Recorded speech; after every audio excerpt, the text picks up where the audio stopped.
रामायण की कथा तो सभी ने सुनी या पढ़ी होगी, जिसमें श्री राम और माता सीता के जीवन से जुड़े पहलुओं को दिखाया गया है। उन्हीं में से एक कहानी में बताया गया है कि कैसे मर्यादा पुरुषोत्तम राम अपनी पत्नी सीता को एक धोबी की बातों में आकर अयोध्या छोड़कर जाने को कह दिया था। लेकिन क्या आपको पता है कि वो धोबी के रूप में जन्मा एक पक्षी था, जिसके श्राप की वजह से ही माता सीता को वन में भटकना पड़ा था। जी हां, आपने सही सुना, माता सीता को श्राप मिला था। आज हम आपको बताएंगे कि देवी सीता को किस पाप की सजा मिली जो उन्हें वन वन भटकना पड़ा। इस वीडियो को पूरा जरूर देखें दोस्तों। आप पुरुषोत्तम श्री राम के भक्त हैं तो उनका अनादर ना करें। इस पवित्र कथा को पूरा जरूर सुने। श्री राम अपने भक्तों के साथ हमेशा रहते हैं। तो चलिए शुरू करते हैं। धरती की कोख से जन्मी थी सीता। मिथिला नगरी में जनक राजवंश राज करता था।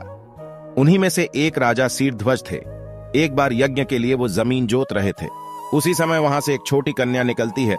इस सुंदर कन्या को देखकर राजा को बहुत खुशी हुई। उन्होंने उस कन्या को अपनी पुत्री बना लिया। उसका नाम सीता रखा। एक दिन सीता अपनी सहेलियों के साथ बगीचे में खेल रही थीं। वहां उन्हें एक तोते का जोड़ा दिखाई दिया जो बहुत ही खूबसूरत था। वे दोनों पक्षी एक पर्वत की चोटी पर बैठकर बातें कर रहे थे। पृथ्वी पर श्री राम नाम से विख्यात एक बड़े सुंदर राजा होंगे। उनकी महारानी का नाम सीता होगा। श्री राम सीता के साथ कई वर्षों तक राज्य करेंगी।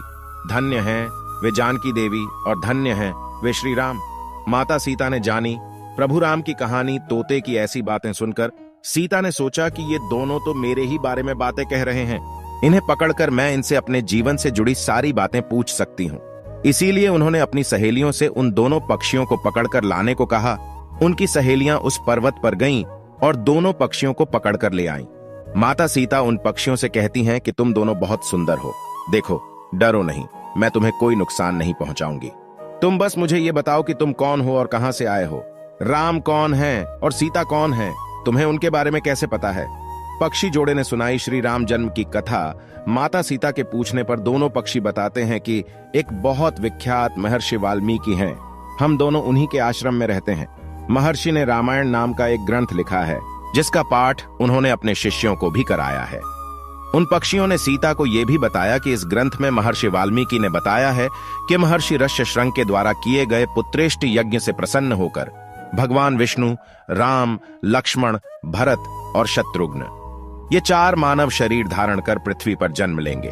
बड़े होने पर श्री राम महर्षि विश्वामित्र और अपने छोटे भाई लक्ष्मण के साथ हाथ में धनुष लिए मिथिला आएंगे और शिव जी के धनुष को तोड़कर सीता से विवाह करेंगे। राम और सीता का विवाह। फिर उस पक्षी के जोड़े ने कहा, हे सुंदरी, हमने तुम्हें सब कुछ बता दिया, अब हमें छोड़ दो, हम जाना चाहते हैं। पक्षियों की बातें सुनकर माता सीता के मन में और भी बातें जानने की इच्छा हुई।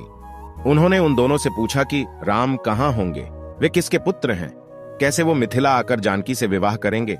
नर तोता बोला कि श्री रामचंद्र का मुख कमल के समान सुंदर, नेत्र बड़े बड़े और खिले हुए, नासिका ऊंची, पतली भुजाएं घुटनों तक, गला शंख के समान होगा। मैं उनका क्या वर्णन करूं, जिनके गुणों का बखान 100 मुख वाला भी नहीं कर सकता। दोनों पक्षी कहते हैं कि जानकी देवी धन्य है, जो जल्द ही रघुनाथ जी की पत्नी बनकर उनके साथ कई वर्ष तक राज करेंगी। लेकिन तुम कौन हो। पक्षियों की बातें सुनकर सीता ने कहा कि जिसे तुम लोग जानकी कह रहे हो वो मैं ही हूं। माता सीता उन्हें कहती हैं कि मैं तुम दोनों को तभी छोड़ूंगी जब श्री राम यहां आकर मुझसे विवाह करेंगे। तब तक तुम दोनों आराम से मेरे घर में रह सकते हो। यह सुनकर मादा तोता जानकी से कहती कि हम वन के पक्षी हैं, हमें घर में सुख नहीं मिलेगा। मैं गर्भवती हूं, मुझे जाने दो, मैं अपने स्थान पर जाकर बच्चे पैदा करूंगी। आप चाहें तो उसके बाद फिर से यहां आ जाऊंगी। उसके कहने पर भी सीता जी ने उसे नहीं छोड़ा। तब उसके पति यानी नर तोते ने कहा, सीता, मेरी पत्नी को छोड़ दो, वो गर्भवती है। जब ये बच्चों को जन्म दे देगी तब उसे लेकर मैं फिर तुम्हारे पास आ जाऊंगा। तब माता सीता ने कहा, तुम आराम से जा सकते हो, लेकिन ये मुझे बहुत पसंद है, तुम घबराओ नहीं, मैं इसकी अच्छे से देखभाल करूंगी। जब सीता ने उस मादा तोते को छोड़ने से मना कर दिया, तब वो पक्षी दुखी हो गया। पक्षी दोबारा सीता जी से निवेदन करता है कि मैं अपनी पत्नी के बिना जिंदा नहीं रह सकता, इसलिए इसे छोड़ दो। माता सीता, तुम बहुत अच्छी हो, मेरी प्रार्थना मान लो। इस तरह उसने बहुत समझाया, लेकिन सीता ने उसकी पत्नी को नहीं छोड़ा। तब मादा पक्षी ने क्रोध में सीता को श्राप दिया कि अरे, जिस प्रकार तू मुझे इस समय अपने पति से अलग कर रही है, वैसे ही तुझे भी स्वयं गर्भवती की अवस्था में श्री राम से अलग होना पड़ेगा। वन वन भटकती रहीं।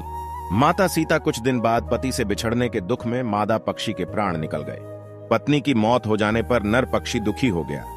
फिर वो सीता जी से बोला कि मैं मनुष्यों से भरी श्री राम की नगरी अयोध्या में जन्म लूंगा, मेरे ही कारण तुम्हें पति के वियोग का दुख उठाना पड़ेगा। ये कहकर वो वहां से उड़ जाता है। कुछ साल बाद उसका जन्म अयोध्या में धोबी के घर हुआ।